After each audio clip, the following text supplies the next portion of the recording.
रहनुमा और सेनेटर इरफान सिद्दीकी ने अक्टूबर में आईनी तरामीम दोबारा लाने का दावा कर दिया है। एक टीवी प्रोग्राम में गुफ्तगू करते हुए सेनेटर इरफान सिद्दीकी का कहना था कि तहरीके इंसाफ का कोई एहतजाज पुरअमन नहीं होता।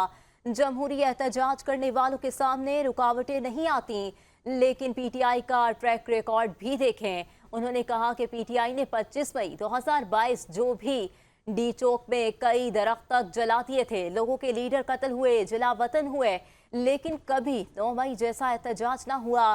पीटीआई के एहतजाजों में परले दर्जे की बद इखलाकी होती है। आईनी तरामीम के हवाले से गुफ्तगू करते हुए सेनेटर इरफान सिद्दीकी ने कहा कि अक्टूबर के पहले या दूसरे हफ्ते में आईनी तरामीम दोबारा लाएंगे और नवाज शरीफ भी अक्टूबर के आगाज में अमेरिका जाएंगे।